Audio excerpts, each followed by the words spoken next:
Hola, ¿qué tal? Soy el doctor Sebastián Pablo González, docente de la Cátedra de Patología Clínica y Enfermedades Médicas de la Facultad de Ciencias Veterinarias de la Universidad de Buenos Aires. A continuación, en esta cursada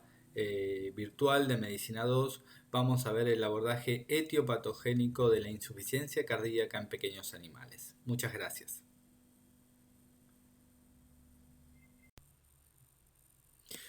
Bueno, existen muchas definiciones de la insuficiencia cardíaca. Una de las que tomamos actualmente es aquella que define a la insuficiencia cardíaca como la incapacidad del corazón para mantener una circulación normal a pesar de contar con una presión de llenado adecuada. Esta definición expresa que la falla cardíaca en el paciente aparece cuando el corazón manifiesta una caída de la contractilidad. Al caer la contractilidad y tener una disfunción sistólica, el corazón no puede mantener el volumen minuto y el gasto cardíaco a pesar de llenarse adecuadamente. Al caer el gasto cardíaco y el volumen minuto, por lo tanto, van a activarse los mecanismos de compensación que vimos anteriormente. Para poder entender la insuficiencia cardíaca, es importante entenderla como el síndrome de insuficiencia cardíaca, es decir, un conjunto de signos en el paciente que son específicos de la falla cardíaca y que van a ser el motivo de la consulta por parte de los propietarios. Por lo tanto, clasificar y entender la insuficiencia cardíaca es poder también entender y relacionar los signos clínicos de los diferentes tipos de insuficiencia cardíaca que vamos a tener en el consultorio. A continuación, entonces,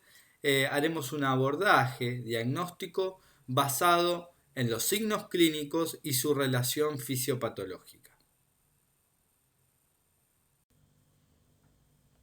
Una de las formas de clasificación más útil en el consultorio de la insuficiencia cardíaca es clasificarla según el sector afectado.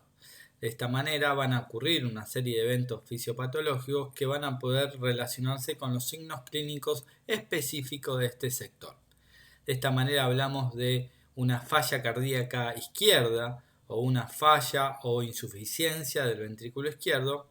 donde se va a producir por diferentes etiologías y las consecuencias fisiopatológicas serán un aumento en la presión telediastólica del ventrículo izquierdo, un aumento en las presiones diastólicas del atrio izquierdo, la consecuencia, por lo tanto, un aumento en la presión hidrostática de las venas pulmonares y, por lo tanto, congestión y edema del sector de la circulación menor.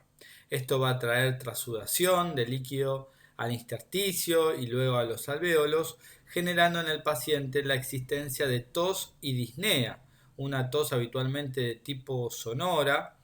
y también debido al remanente sanguíneo, al éstasis sanguíneos, va a producirse un menor intercambio de oxígeno generando cianosis en el paciente, ¿sí? Y con el tiempo la cronicidad generará una fibrosis reaccional, una fibrosis pulmonar que va a complicar la distensibilidad de los pulmones y llevarlo a un síndrome de insuficiencia respiratoria crónica. De esta manera, entonces, cuando tengamos un paciente con la presencia de tos y disnea y cianosis, uno de los principales diagnósticos a tener en cuenta será la falla cardíaca izquierda del paciente.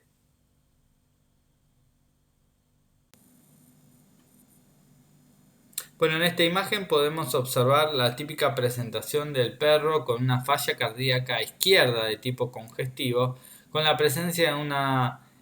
fascia ansiosa, una severa disnea expiratoria, con ortopnea, si el animal respira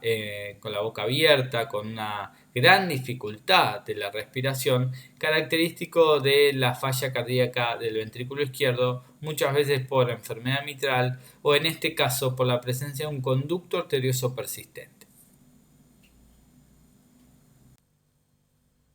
En cambio, en la falla cardíaca derecha o la insuficiencia cardíaca del ventrículo derecho, de diferente etiología, las consecuencias serán un aumento de la presión diastólica del ventrículo derecho y del atrio derecho, con un aumento de la presión hidrostática, ¿sí?, del sector espláncnico, un aumento de la presión hidrostática en las venas cavas y un aumento de la presión venosa central, con la consecuente congestión hepática, manifestado muchas veces con la dilatación de las venas hepáticas, también congestión esplénica e intestinal y la apariencia de signos de congestión a nivel abdominal, como ser la hepatomegalia, la presencia de líquido libre abdominal o ascites, líquido libre pleural o hidrotórax o colecta pleural, colectas pericárdicas de bajo volumen también, esplenomegalia, edema subcutáneo de prepucio, intolerancia al ejercicio y la aparición del síndrome de caquexia cardíaca. La caquexia cardíaca es la disminución del score corporal del paciente, un mal estado general asociado a un mecanismo neurohormonal que interviene en la insuficiencia cardíaca. Por lo tanto, la pérdida de peso, la presencia de líquido libre abdominal, la presencia de edema subcutáneo, de prepucio y la hepato y esplenomegalia son signos congestivos de la falla cardíaca derecha. Otra de las clasificaciones frecuentes de insuficiencia cardíaca y muy útil en el consultorio es clasificarla según los signos de gasto bajo.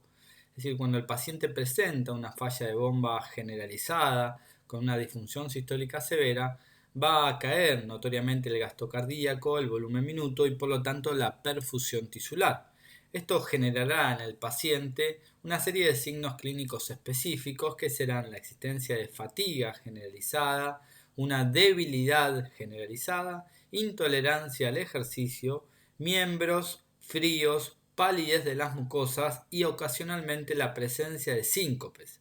Todos estos signos clínicos obedecen a una caída abrupta de la perfusión tisular, muchas veces por una falla de bomba generalizada severa,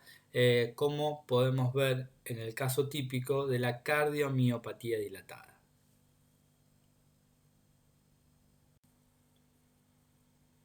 Es importante reflexionar sobre cuáles son las causas de insuficiencia cardíaca en medicina veterinaria, ya que existen notorias diferencias con lo que respecta a la insuficiencia cardíaca de medicina humana, donde la isquemia, el infarto es la principal etiología. En nuestros casos, esto no es una situación prevalente. Por lo tanto, debemos conocer cuáles son las etiologías más frecuentes para cada especie, muchas veces, del síndrome de insuficiencia cardíaca en medicina veterinaria.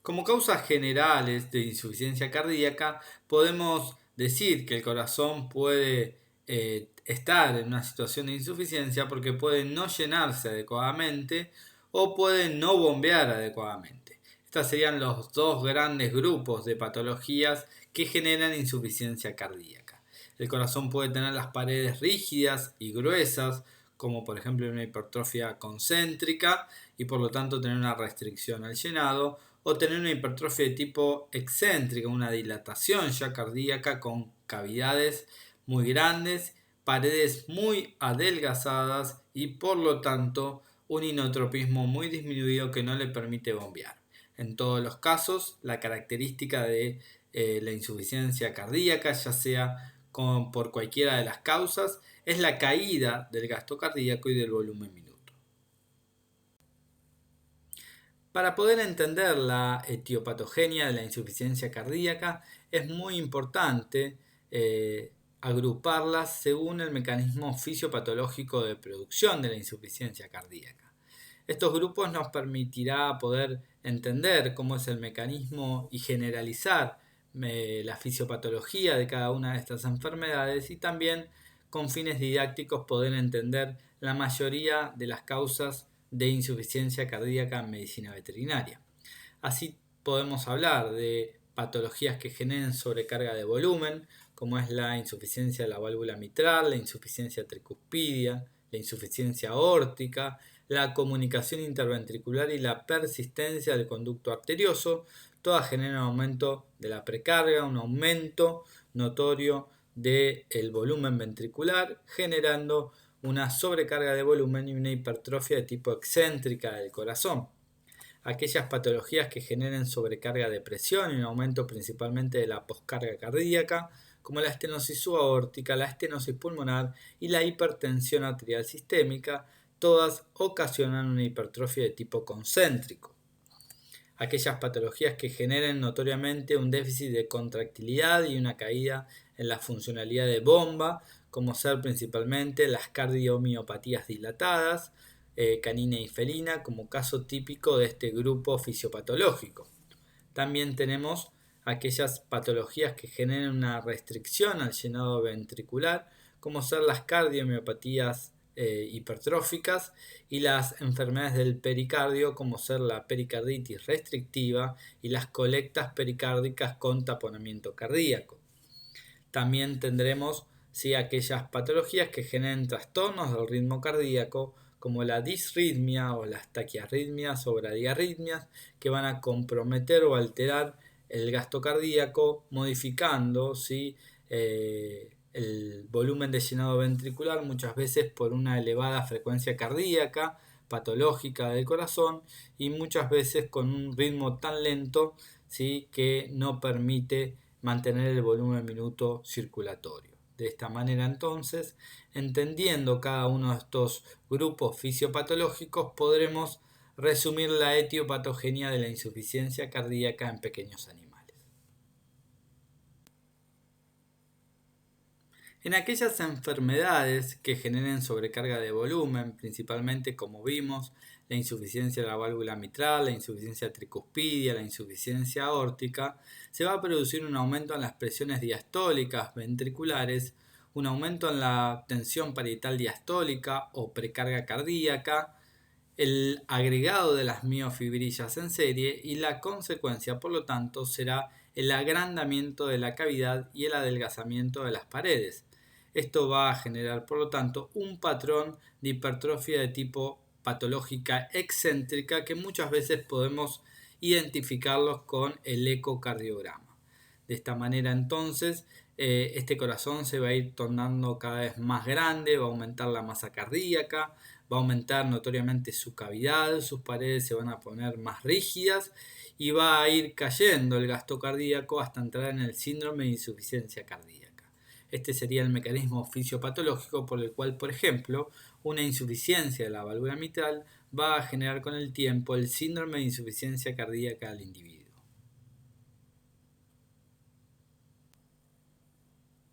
Como típicos ejemplos de patologías que generen entonces sobrecarga de volumen, tendremos que recordar que todas las insuficiencias atriovalvulares, mitral y tricuspidias van a cursar con estos mecanismos. La comunicación interventricular y la persistencia del conducto arterioso son todas enfermedades que van a ir generando un agrandamiento de la cavidad, un adelgazamiento de las paredes y por lo tanto un patrón de hipertrofia patológica de tipo excéntrica que lo podremos observar en los estudios complementarios como ser principalmente la ecocardiografía. En el caso de aquellas patologías que generen sobrecarga de presión, va a producirse un aumento de la presión sistólica con un aumento de la tensión parietal sistólica o poscarga cardíaca, el agregado de las miofibrillas en paralelo y el engrosamiento de la pared, achicando el radio de la cavidad y generando un patrón de hipertrofia de tipo concéntrico. Es importante recordar lo que ya vimos de la ley de Laplace, que trata de explicar la eficiencia en términos de consumo de oxígeno o tensión parietal que tienen las hipertrofias de tipo concéntrico en normalizar la tensión de pared. Esto lo logran a través de este patrón de la hipertrofia concéntrica y también es importante repasar y recordar el rol que tiene la angiotensina 2 en esta estimulación de la hipertrofia patológica en la insuficiencia cardíaca crónica. Como ejemplos de patologías que generen sobrecarga de presión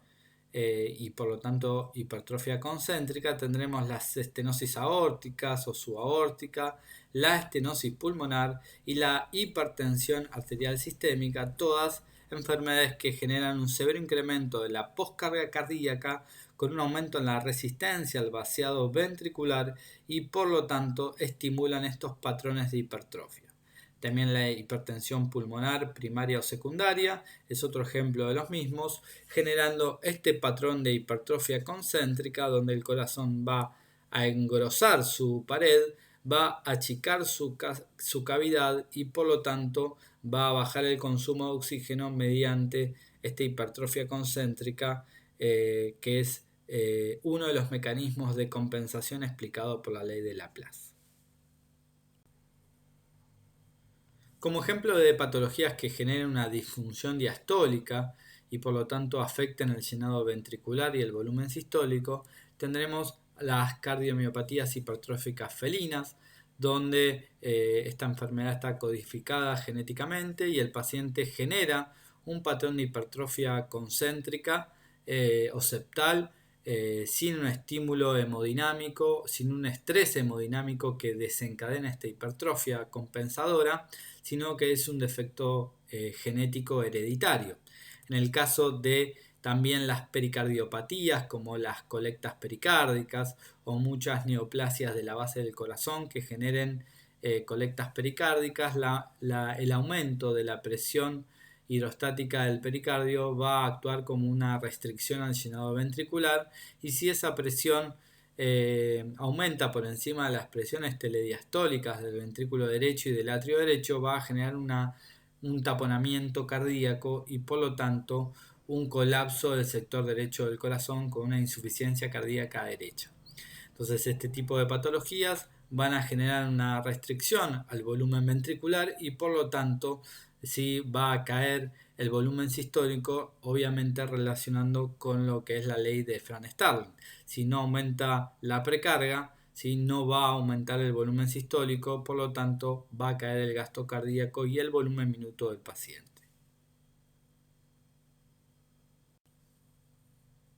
En el caso del grupo de déficit de contractilidad como causa de insuficiencia cardíaca, vamos a tener principalmente a la insuficiencia miocárdica primaria, como son las cardiomiopatías dilatadas o felinas, o secundarias, que muchas veces podemos observar por miocarditis, que pueden estar asociadas a un shock séptico o enfermedades infecciosas sistémicas. La disfunción sistólica caracteriza este tipo de enfermedades donde cae notoriamente el volumen sistólico en forma primaria y el gasto cardíaco y la presión arterial.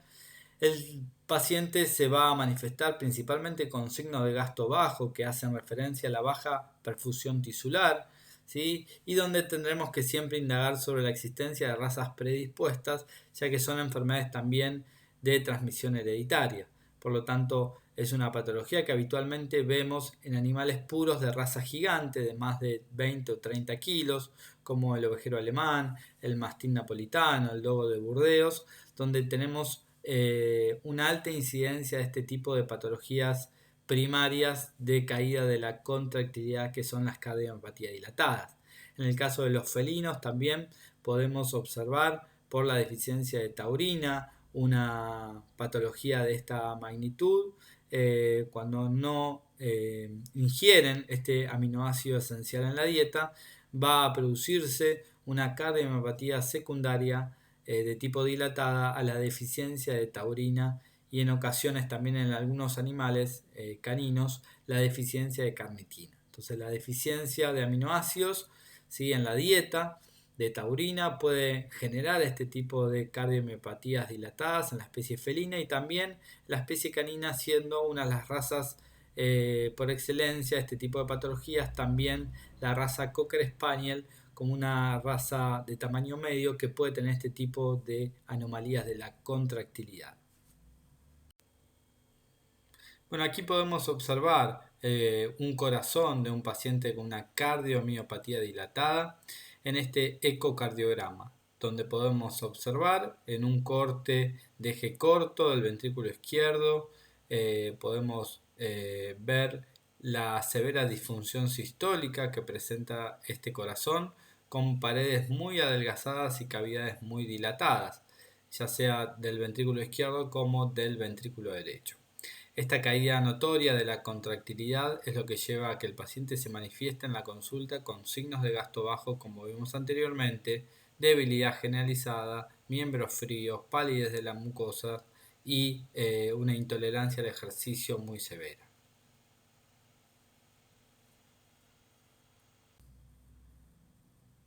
Bueno, y por último, a modo de ejemplo de trastornos del ritmo cardíaco, tenemos la fibrilación auricular o fibrilación atrial como la principal taquiarritmia que suele estar asociada al síndrome de insuficiencia cardíaca.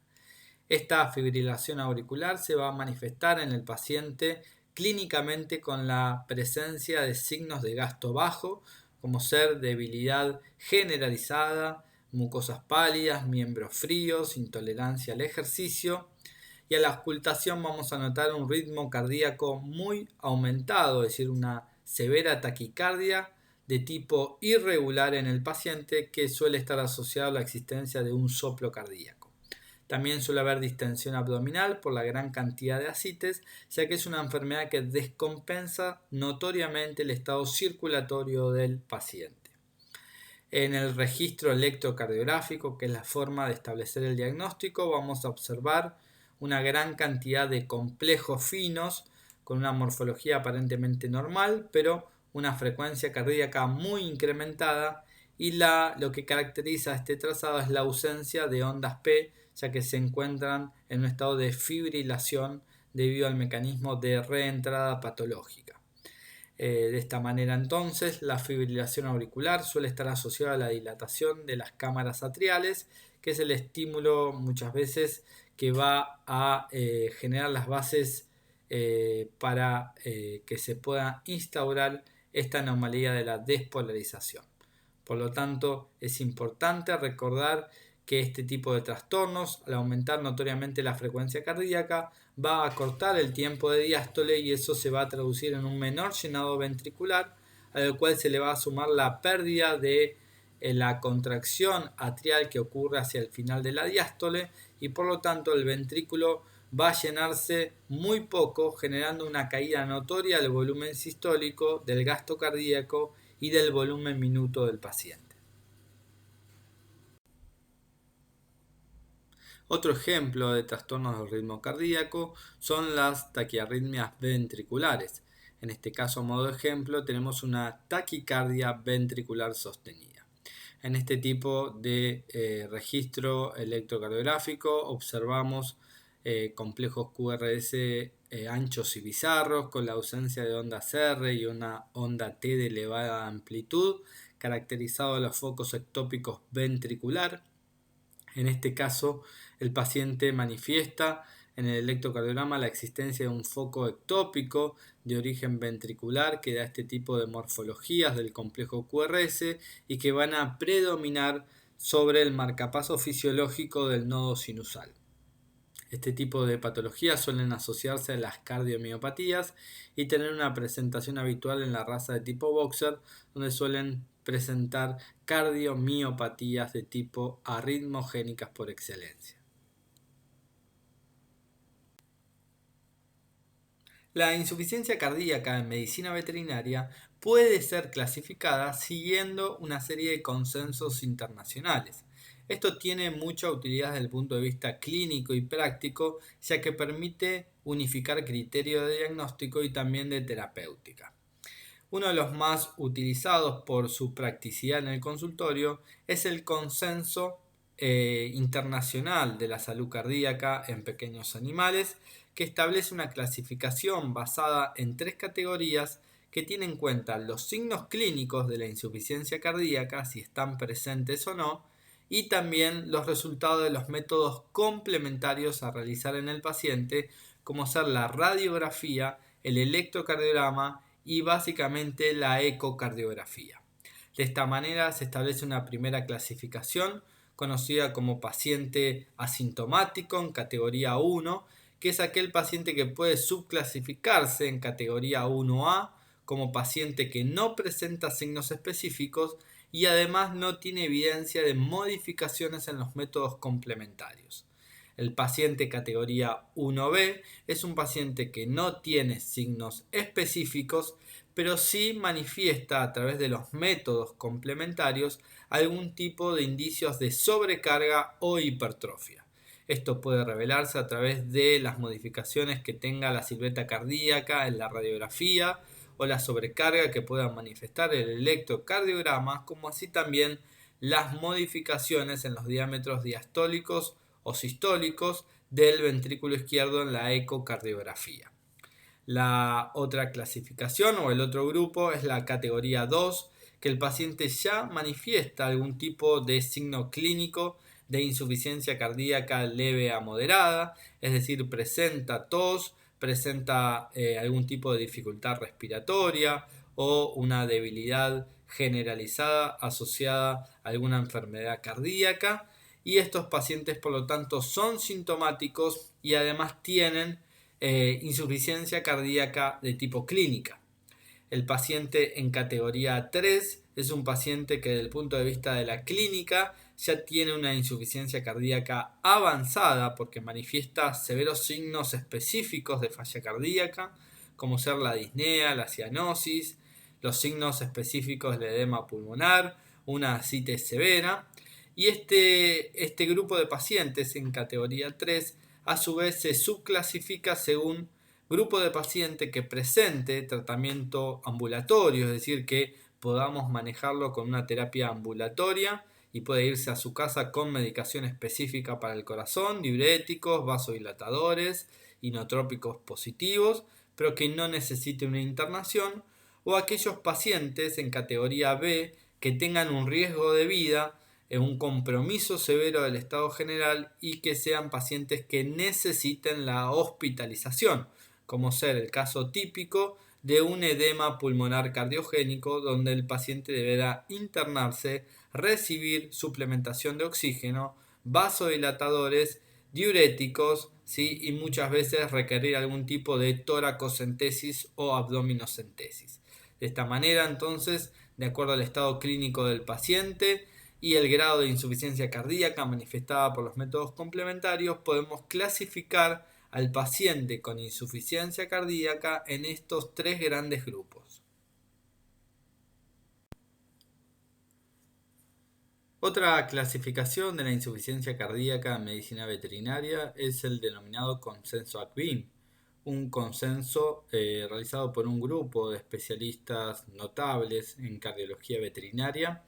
del Colegio Americano de Medicina Interna, que establece un consenso y algunas recomendaciones de tratamiento y dietéticas para el paciente con insuficiencia cardíaca.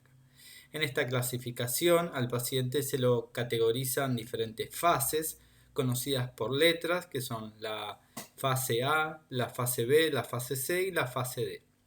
A su vez, estas fases tienen subclasificaciones de acuerdo a la intensidad de la gravedad de la afección cardíaca en agudas y crónicas. De esta manera, este consenso es más completo porque permite conocer también la predisposición y el riesgo de una afección cardíaca en el paciente veterinario, como así también establece recomendaciones mayores en cuanto a la terapéutica a implementar en cada fase, unificando criterios de tratamiento. De esta manera, un paciente asintomático será un paciente en categoría A, que es un paciente de riesgo, aquellas razas predispuestas a tener enfermedades atrioventriculares de las válvulas mitral y tricuspidia se establecen como pacientes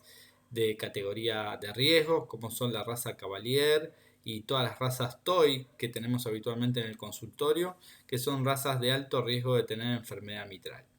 La categoría B es un paciente también que se encuentra asintomático, con mínimos cambios hemodinámicos y por lo tanto es un paciente que lo único que vamos a hacer es una restricción en la cantidad de sodio dietario. El paciente en categoría B2 es ya un paciente con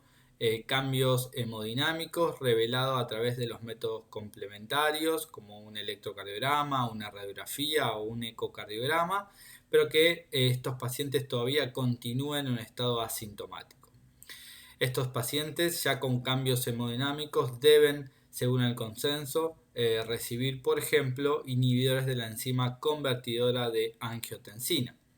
Los pacientes en categoría C ya son pacientes con sintomatología de falla cardíaca o de insuficiencia cardíaca de moderada a grave y se establecen en una subclasificación de según esté en un estado de cuadro agudo que necesita un tratamiento hospitalario o de un estado crónico donde el paciente pueda recibir un tratamiento ambulatorio. A su vez, por último, tenemos las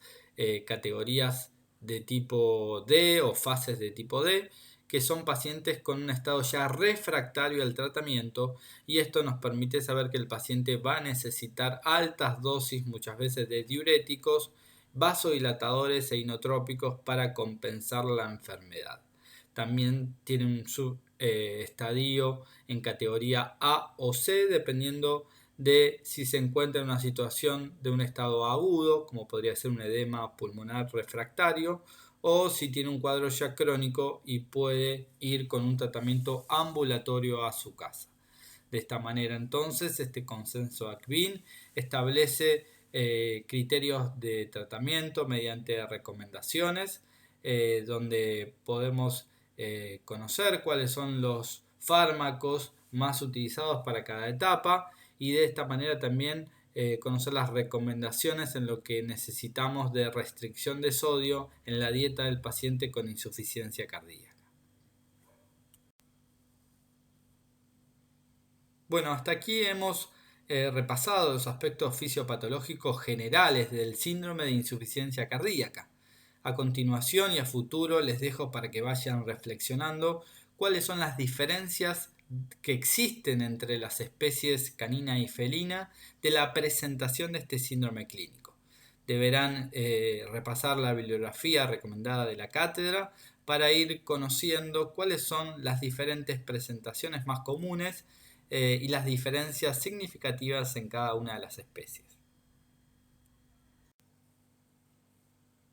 Bueno, les dejo la consigna de un trabajo práctico para que puedan trabajar en sus casas y reunirse en forma virtual y de esta manera poder relacionar todo lo que vimos hasta el momento. La consigna es que mediante la formación de grupos virtuales puedan discutir y establecer cuáles son, por ejemplo, los signos congestivos en el perro, cuáles son los signos congestivos específicos de la especie felina, los signos de gasto bajo en el perro, los signos específicos de cardiopatías no congestivas, signos específicos de una falla cardíaca derecha, signos específicos de una falla cardíaca izquierda. Deberán no solo mencionar los signos clínicos en cada uno de los puntos, sino además relacionar con la fisiopatología, es decir, explicar por qué se producen los signos clínicos. De esta manera trabajaremos cómo a partir de los signos vamos a poder llegar al diagnóstico de aproximación de la enfermedad cardíaca que lleva al síndrome de insuficiencia cardíaca,